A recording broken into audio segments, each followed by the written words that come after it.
Existe pruebas para hacer diagnóstico de Helicobacter pylori y hay pruebas invasivas y no invasivas. La biopsia gástrica por endoscopía es la prueba invasiva, el test de ureasa de la biopsia sacada también o un cultivo, esas son invasivas. Las no invasivas son el test de aliento, no hacen soplar nada más cuando hay activado. La serología, que es con sangre, con anticuerpos y el antígeno en heces también. Cualquiera de esos tiene buena rentabilidad. Lo ideal es hacer una endoscopía con biopsia, pero ¿por qué? Miren, el Helicobacter es tan ubicuo, es tan abundante, que no tiene sentido de que yo a ustedes agarre y les haga un test de aliento a todos y les diga que el 80% de ustedes tiene Helicobacter. ¿Para qué? No tiene ningún sentido. Es preferible ver si alguno de ustedes tiene síntomas y hacerle una endoscopía, ver si no tienen una lesión que justifique la molestia y sacar una biopsia para ver si hay Helicobacter. Básicamente porque el hecho de tener Helicobacter no implica que tengan que tener un cáncer o una úlcera. Eso es seguro, no necesariamente. ¿Ya? Por eso no se utiliza la ureasa como prueba de elección. La prueba de elección es la endoscopía con la biopsia. La más rentable suele ser la ureasa realizada en la biopsia. Es la que tiene un poquito más de sensibilidad y especificidad. Y pregunta de examen. La que se utiliza para control de erradicación es el test de aliento. O sea, yo les hice una endoscopía con biopsia a ustedes. Les encontré una úlcera. Les saqué biopsia y le encontré Helicobacter. Muy bien, como el Helicobacter es una de las causas de la úlcera, aparte de darle el tratamiento con IVPs, les doy tratamiento para Helicobacter. ¿Cómo controlo realmente si ese paciente ha erradicado o no el Helicobacter? Con un test de aliento. No necesito meterle el tubo de nuevo a ese paciente. Se utiliza para control de erradicación entonces. ¿Cuándo se erradica un Helicobacter? Cuando hay una úlcera péptica, cuando hay un linfoma MALT, cuando hay atrofia gástrica, cuando hay resecciones gástricas parciales. Doctores, hace 20, 30 años generalmente las úlceras gástricas se operaban. No se hacía tratamiento endoscópico, se operaban.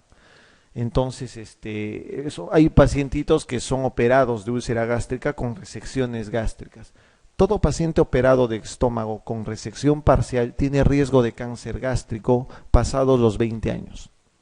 Siempre. Ya hay riesgo, no quiere decir que van a hacer cáncer, hay riesgo. Por consiguiente, tienes que erradicarle el Helicobacter. Los familiares de primer grado de cáncer gástrico, si ustedes tienen un paciente ustedes tienen un familiar de primer grado, papá, mamá o hermano con cáncer gástrico, háganse erradicar el Helicobacter de todas maneras porque es un factor de riesgo. Últimamente se ha descrito, y esto no es muy frecuente que lo sepan tampoco, pero si ustedes tienen una anemia ferropénica sin explicación, por favor, sin explicación, es decir, que han descartado causas ginecológicas, causas gastroenterológicas, todas las falta de aporte, que es lo más común, que han descartado todo y tienen anemia ferropénica, tómenle un test de aliento y vean si tiene Helicobacter. Muchos mejoran, muchos mejoran. ¿Por qué? Porque el Helicobacter se relaciona con alteración duodenal, con absorción del hierro. Justamente por eso. Y hay pacientes que tienen PTI, púrpura trombocitopénica idiopática, igualito. Si es la parte idiopática, tienen que hacerle una prueba de ureasa para ver si el paciente tiene Helicobacter y algunos mejoran, no todos, algunos mejoran. La primera elección de tratamiento, doctores, pregunta de exámenes, amoxi, claritro y omepra. ¿Cuánto tiempo? 10 a 14 días. Mucha atención a eso. Es amoxicilina, claritromicina y omeprazol 10 a 14 días. Esta es una publicación que hice yo en la revista de Gastroenterología del Perú en el 2009, en el cual vimos que las tasas de erradicación de Helicobacter pylori en el mundo realmente ya son bajas. ¿Qué significa tener una tasa de erradicación baja? Tener un porcentaje de éxito menor del 80%. En Estados Unidos, por ejemplo, la tasa de erradicación es del 75%. ¿Ustedes creen que eso es bueno? Realmente no. La tasa de erradicación ya es pobre. Lo mismo pasa en Japón, en Europa, en Corea, en China. Hay pocos estudios hechos en el Perú y el doctor Ramírez Ramos, que es un baluarte y alto conocedor, fue un baluarte y alto conocedor de Helicobacter pylori, él decía que todavía acá en el Perú más del 90% tenía una buena erradicación para Helicobacter pylori con ese tratamiento de esquema 1. Pero lo que es claro es que mundialmente está empezando a haber una resistencia de Helicobacter al tratamiento con amoxiclaritro y omepra. Si les preguntan, ¿cuál de los tres es el que produce la resistencia mayor a Helicobacter? ¿Cuál de los tres es? Todos dicen que amoxi, pues no. La claritromicina es el fármaco al que tienen mayor resistencia. Por consiguiente, es lo primero que deben de cambiar si tienes resistencia a Helicobacter. ¿Ya? Existe una terapia alternativa que le llaman terapia cuádruple, que está formado por un IVP que puede ser omeprazol, esomeprazol, bismuto, tetraciclina y metronidazol, 10 a 14 días igual. Esa es una terapia alternativa, por ejemplo en pacientes que tienen alergia a la penicilina, o no le pueden dar amoxicilina en este caso. Le puedes dar esa terapia triple, perdón, terapia cuádruple se llama esto. Hay terapias de segunda línea. La terapia de segunda línea generalmente está basado en el hecho de quitar la claritromicina porque es la que más resistencia produce, ¿no? Entonces, si produce más resistencia, lo cambias por metronidazol y también te mejora un poco las tasas. Doctores, si ustedes leen su CTO, no van a encontrar nada de lo que estoy dictándoles acá, absolutamente nada, porque la erradicación en Europa es diferente que la erradicación aquí en el Perú. La explicación es sencilla. En Europa las tasas de resistencia son altísimas y por consiguiente en Europa utilizan otros esquemas de segunda línea, moxifloxacino, levofloxacino, terapias secuenciales, etcétera, etcétera, etcétera. ¿De acuerdo? Entonces, en su CTO o en su AMIR, en esas cosas que vienen de España, no van a encontrar lo que les estoy mencionando actualmente. ¿Ya? Hay terapias que se han vuelto más eficaces precisamente hecho más en Italia, por ejemplo, en el cual te dan terapia secuencial. ¿Qué significa una terapia secuencial? Le das amoxi y IVP, o sea, amoxi y omeprazol por 5 días. Y 5 días después le das el IVP, claritromicina y tinidazol, con el fin de tener menor resistencia a la claritromicina. Ese es con ese fin. Hay terapias concomitantes, dar IVP, amoxi, claritro y tinidazol por 7 días. Eso le llaman terapia concomitante. O dar otras quinolonas, levofloxacino, moxifloxacino, y es lo que les estaba mencionando en un momento. Esas son las otras terapias alternativas. Acá en el Perú no usamos generalmente terapias alternativas extremas con levo o con moxifloxacino. Generalmente utilizamos el tratamiento de primera línea, incluso uno de segunda línea lo mucho. El control de la erradicación, doctores, con test de aliento. No lo olviden, test de aliento, ¿ya? Pregunta 28. Respecto al Helicobacter, ¿cuál es la respuesta correcta?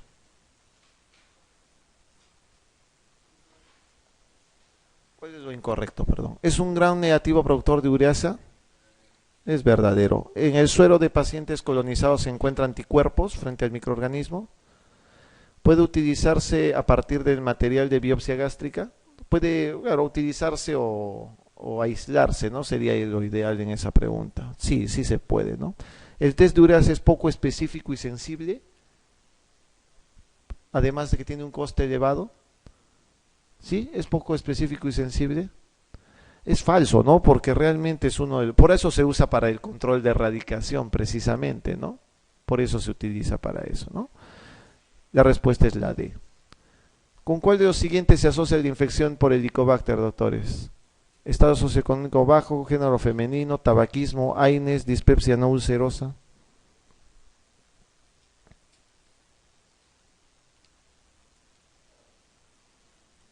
Definitivamente, ¿no? De hecho, de cualquier nivel ya realmente está afectado por el Helicobacter en este caso, ¿no? 30. ¿El tratamiento preferido para la infección por Helicobacter? Esta está facilísima. La B, ¿no? Omepra, moxi, claritro por 10 días. El segundo tipo de cáncer gástrico más frecuente. Les pongo el segundo porque el primero es fácil, ¿no? ¿El primero cuál será? Adenocarcinoma. ¿El segundo cuál es? Es el linfoma. Ese es lo que deben de saber a partir de ahora. El linfoma es el segundo más frecuente. Hablemos de cáncer gástrico. Es un tema que me encanta a mí hablar de el de cáncer gástrico. Es un tema muy bonito y tiene historia por todo lado, como lo van a ver ahora. Primero, pregunta de examen. El más frecuente es el adenocarcinoma y el segundo es el linfoma gástrico. ¿De acuerdo? Segundo linfoma gástrico. Pregunta 32. ¿La ubicación más frecuente del cáncer gástrico dónde es? ¿Dónde se ubica más frecuentemente? Cardias, fondo, cuerpo pídoro, antropídoro. Sí, está cantado, ¿no? Igual que las úlceras en sí. La respuesta es antropidórica. Y acá está la explicación clara de eso, ¿no? Antropidórico generalmente el 50%. Doctores, hay algo que ha cambiado en los últimos años, pero todavía no ha llegado a cambiar en la totalidad. Los cánceres de cardia se han vuelto bastante frecuentes, bastante frecuentes. Y se ha visto que incluso hasta el 25% llegan a ser ahí. Ahora está aumentando bastante más. Todavía no ha invertido esta epidemiología, pero ya saben que antropidórico es lo más frecuente, pero ahora hay bastante cáncer de cardias. Miren cómo es la incidencia mundial. Si ustedes pueden ver, generalmente los asiáticos, Mongolia, Indonesia y los rusos tienen una cantidad de cáncer gástrico impresionante. Y en Sudamérica, Chile es el que está a la cabeza de todo esto, ¿no? El Perú también tiene una incidencia alta. Realmente tiene una incidencia alta. Y eso es importante de que ustedes conozcan, ¿no? ¿Qué factores se asocian normalmente a un cáncer gástrico? Para empezar, tienen que saber que el motivo muchas veces por que los japoneses, los chinos tengan cáncer gástrico, básicamente es uno, su agregación familiar. Tienen agregación familiar, tienen componente genético. Y segundo, que la dieta que tienen es una dieta que está basada en alimentos ahumados, en alimentos salados, en alimentos preservados. Entonces, eso también aumenta la incidencia de cáncer gástrico. Bajo aporte de vitamina C y E porque son antioxidantes, definitivamente. No olviden que el Helicobacter es un factor de riesgo. Si bien no es la causa siempre, es un factor de riesgo. Las exposiciones a ciertos agentes como el selenio o el arsénico pueden ocasionarle cáncer gástrico. Doctores, pregunta de examen. El grupo sanguíneo que está asociado a cáncer gástrico es, y les ponen A, O, B, AB o AB, lo que quieran, pero acá la respuesta es la A. Eso es una pregunta de examen de acá, ¿de acuerdo? Se los menciono y se los pongo, ¿por qué? Porque hay otra pregunta semejante para confundirlos que dice, el grupo sanguíneo asociado más a úlcera péptica es, ¿cuál sería? Es el grupo sanguíneo O. El O es el que está asociado más a úlcera péptica. Por consiguiente, todos van a tener mayor riesgo. La mayoría tienen grupo sanguíneo O. Acá el que es importante es el grupo sanguíneo A. No quiere decir que todos los A's tengan cáncer gástrico. Ojo, eso es importante que sepan. Pregunta 33. Ante un paciente con antecedente de melena 2 días antes y estable hemodinámicamente se presenta una úlcera duodenal superficial en la endoscopia. ¿Cuál de los porcentajes siguientes indica riesgo de recurrencia de la hemorragia? Facilísimo, aunque esas preguntas horrorosas de porcentajes, que a mí no me gustan, pero que así se las ponen, bueno, están ahí. Para empezar, ¿qué tipo de úlcera es? ¿Es un Forrest qué? ¿Forrest qué es? Úlcera duodenal superficial. Es un Forrest 3, pues si después hubiesen puesto vaso visible y todo. Si es un Forrest 3, ¿qué porcentaje de resangrado tiene? Menos de 5%. Listo, se acabó el problema. Tan fácil como es.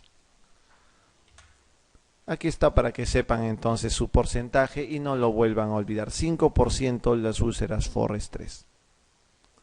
Pregunta 34.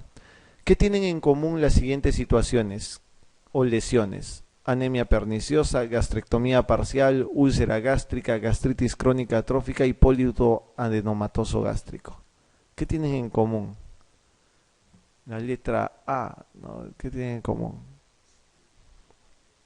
La letra A dice, todas ellas cursan con hipersecreción, no sé. Todas ellas cursan con hiposecreción, quizás tampoco voy a saber. En todas existe una secreción aumentada de proteínas por la mucosa gástrica. En todas ellas existe un riesgo aumentado de desarrollarse cáncer. Sí, ¿no es cierto?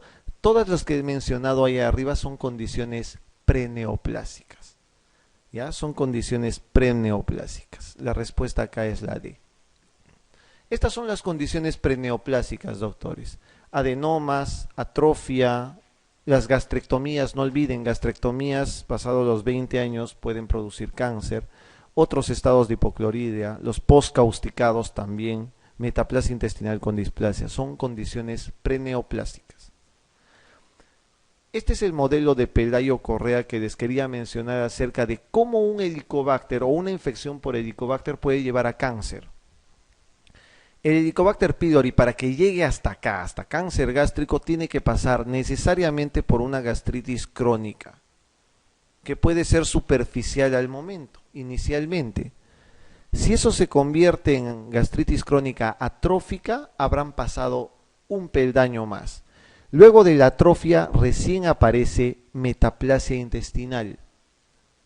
Luego de la metaplasia aparece displasia. Y recuerden los peldaños de la displasia: leve, moderado y severo. Y después de eso recién aparece un adenocarcinoma gástrico. Eso es un modelo de Pelayo Correa por todos los pasos que debe pasar una infección por Helicobacter para que pueda producir cáncer gástrico. Por eso, no todos los pacientes con Helicobacter terminan en cáncer gástrico. ¿De acuerdo? Los síntomas. Para empezar, un cáncer precoz jamás va a dar síntomas. Jamás. O si tiene síntomas, va a producir síntomas dispépticos a lo mucho. Nada más. Eso es lo único. O sea, si alguien tiene un cáncer gástrico, realmente, si es pequeño, no va a presentar muchos síntomas. En cambio, el cáncer gástrico avanzado es lo típico: dolor, baja de peso, anemia, sangrado, obstrucción de píloro, etcétera. Por eso es que es difícil encontrar un cáncer precoz. ¿De acuerdo? Por eso es bien raro, más encontramos cánceres avanzados. El cáncer precoz versus el avanzado. ¿Cuándo se llama precoz? Cuando está limitado a mucosa y submucosa. Cuando está limitado a mucosa y submucosa. ¿Y avanzado cuándo se llamará? Cuando está más allá de la submucosa. Este es un cáncer gástrico precoz, doctores. Miren. Esta pequeña malformación, pequeña alteración que hay en la mucosa, nada más. Tan pequeñita como esa. Le hago una ecoendoscopía y acá veo que solo está afectado mucosa y submucosa. ¿Qué tratamiento le doy? ¿Qué hago si está afectado solo mucosa y submucosa? Así es un tratamiento endoscópico. Se hace lo que se llama mucosectomía o resección endoscópica submucosa. Es mucosectomía, ¿qué quiere decir? Sacar la mucosa. ¿Qué es lo que se hace? Se marca esta zona, se mete una asa de polipectomía o simplemente se empieza a debridar toda esa zona y se retira. Y queda solamente un fondo de la parte muscular nada más. Y luego eso se regenera como un epitelio absolutamente normal. Eso es un tratamiento endoscópico. ¿Ah? Y esto, grave, ¿no? Terrible. Acá no hay ninguna esperanza de hacer ningún tratamiento endoscópico. Ese es un cáncer avanzado, totalmente avanzado. Pregunta de examen. Salud, doctor. Clasificación de Borman. El Borman es la clasificación para cáncer gástrico avanzado. El tipo 1 o Borman 1 es este de acá arriba, es polipoide. El tipo 2 es ulcerado, Borman 2 es ulcerado. El tipo 3 se llama ulcerado infiltrativo. Miren, ulcerado con infiltración, eso es ulcerado infiltrativo. Y el tipo 4, conocido como linitis plástica. Esa es la linitis plástica. Por si acaso de repente algunos quieren considerar, hay algunos que consideran un Borman 5. Realmente no hay Borman 5, pero es una clasificación del tipo 5 en la cual puede haber características tanto del 1 como del 2, del 3, del 4. O sea, es un indiferenciado para los que alguna vez puedan verlo. Pero realmente Borman clasifica en 4 tipos, ¿no? Pregunta 35. ¿Cuál de los siguientes estados da lugar a un agrandamiento gigante de los pliegues gástricos? La respuesta es verdad. Es la A, ¿no es cierto? Ese tiempo que quería hacer esa voz ahí. Y la respuesta es la A, ¿no es cierto? Sí, es una enfermedad de Menetrier, una gastritis hipertrófica. ¿De qué murió Napoleón, doctores? No digan que en Waterloo, pero ¿de qué murió realmente? ¿Cuál fue su causa de muerte? ¿Alguna vez se han percatado de eso? Eh, Dice la historia que Napoleón estaba siendo envenenado paulatinamente. ¿Con qué? Con arsénico, ¿no? Que le colocaban gotas de arsénico y que eso producía, que eso lo terminó envenenando. ¿Qué produce el arsénico? Ese mencioné hace un rato. ¿Es un factor de riesgo para qué? Para cáncer gástrico. ¿Han visto la posición que toma Napoleón normalmente en sus fotos? Esta de agarrarse el abdomen. Decían que en la necropsia de Napoleón encontraron que en su estómago había una lesión ulcerada que ocupaba los 7/8 del estómago. O sea que muy probablemente Napoleón tenía un cáncer gástrico realmente. Entonces, que sea envenenado por arsénico y que le haya producido un cáncer gástrico podría ser una de las opciones. O que haya tenido un cáncer gástrico espontáneamente y eso le haya producido muerte también puede ser cierto. Pero lo cierto es que la necropsia de Napoleón mostró que tenía una lesión ulcerada tan grande que era muy probable que sea un cáncer gástrico en ese caso. Entonces, una cosa interesante. Ahora, ¿por qué tomaba esa posición? Decía la historia que realmente era porque tenía dolores muy intensos a nivel abdominal y que siempre tenía la costumbre de meter la mano dentro del saquito que se ponen para controlar sus molestias o su dispepsia que tenía, ¿no? Un dato interesante. Ya saben, su gastritis hipertrófica de Menetrier. Pregunta 36. Sobre la infección por Helicobacter, ¿cuál es falsa? Ya, o sea, ya de frente, rapidito nomás. La respuesta es mentira, entonces. La 36, ¿cuál sería? A ver, la infección por HP se asocia a la mayor parte de las úlceras pépticas. Sí, ¿no es cierto? La prevalencia de la infección se relaciona con factores socioeconómicos. Verdadero. La presencia HP en la mucosa duodenal es imprescindible para provocar lesión ulcerosa. Mucha atención a esas palabritas. Imprescindible. Dudaría. En los enfermos ulcerosos duodenales, curar la infección supone reducir drásticamente la probabilidad de una recurrencia de úlcera. Sí, pues reduce la incidencia de úlcera. Y más del 80% de las gastritis centrales crónicas están originadas por HP.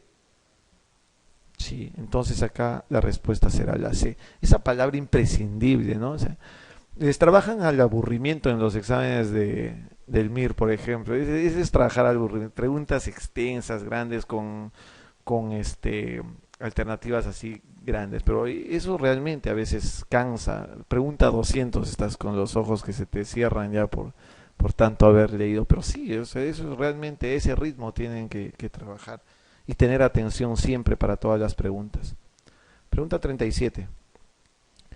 En un paciente con cáncer gástrico, un nódulo en el ombligo es conocido como ¿qué?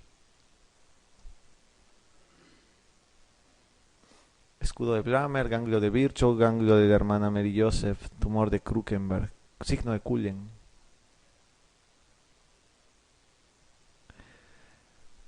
¿El escudo de Blammer qué es? El escudo de Blammer es cuando hay la metástasis o la afectación de saco peritoneal, ¿no? El saco peritoneal ya, es un escudo de Blammer.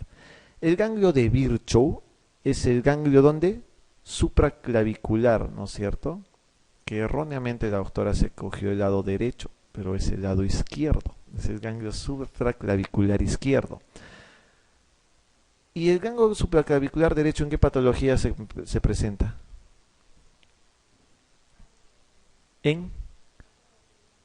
Bien, doctora. Generalmente los cánceres mediastinales o de tórax dan ganglio supraclavicular derecho. Generalmente, no quiere decir que da siempre. Y los tumores que están intraabdominalmente dan en el ganglio supraclavicular izquierdo. Eso no es una regla general, pero es una forma bonita de acordarse. Este ganglio de la hermana María José o de Mary Joseph, que es lo mismo, también encuentran como Mary Joseph Sister, ¿no? Es un nódulo o ganglio que es periumbilical. No confundir con este último signo de Cullen, que es ¿qué? Es el hematoma periumbilical que se produce ¿en qué? En la pancreatitis hemorrágica, ¿no es cierto? Diferente. Y el tumor de Krukenberges es una metástasis a ovario, ¿no es cierto? Del cáncer de estómago al ovario. Muy bien, la respuesta es la C. Eso es lo que vemos, son las cuatro diseminaciones que les he mencionado. Pregunta 38. ¿Cuál de las características o manifestaciones clínicas no es propia de la gastritis tipo A? Sencillo. A ver, ¿cuál es?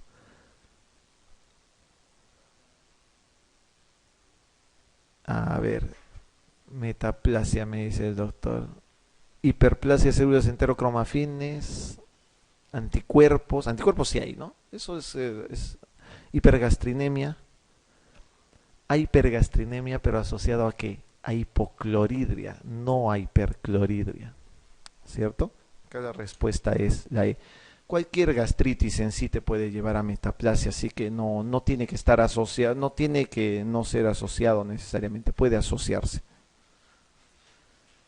En un paciente con cáncer gástrico que se le encuentra una lesión ulcerada infiltrativa en curvatura menor de antro, ¿cómo se llama? Borman 1, 2, 3, 4, 5. Ulcerada infiltrativa, recuerden que es la 3. Ulcerada sola es la 2. La 4, linitis plástica. La 1, polipoidea o proliferativa. La 5, si quieren llamarlo así, indeterminado, ¿no? La respuesta que es la A, ¿no? Ulcerado infiltrativo es Borman 3. Última pregunta. ¿Una hemorragia digestiva es alta o baja dependiendo si es proximal o distal a qué estructura?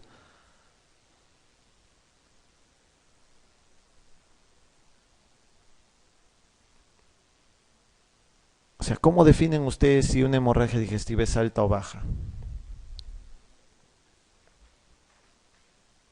Si tengo un sangrado en yeyuno, ¿es alto o bajo? Si tengo en la cuarta porción duodenal, ¿es alto o bajo? Si tengo uno en el ciego, ¿es alto o bajo? 1. Hay una estructura que está conocida como ¿qué? Como ángulo de Treitz. El problema es que no saben dónde está el ángulo de Treitz. Y, o sea, todo el mundo sabe así a partir del ángulo de Treitz, correcto. ¿De dónde está el ángulo de Treitz? El ángulo de Treitz es justo la unión entre la cuarta porción duodenal y el yeyuno. O sea, quiere decir que es el ángulo duodeno-yeyunal. ¿De acuerdo? Eso es un ángulo, ese es el ángulo de Treitz, porque ahí está el ligamento de Treitz, que es el que le da esa formación. Acá la respuesta sería ¿cuál entonces? Unión de duodeno con yeyuno, ¿no? Que es el ángulo de Treitz acá.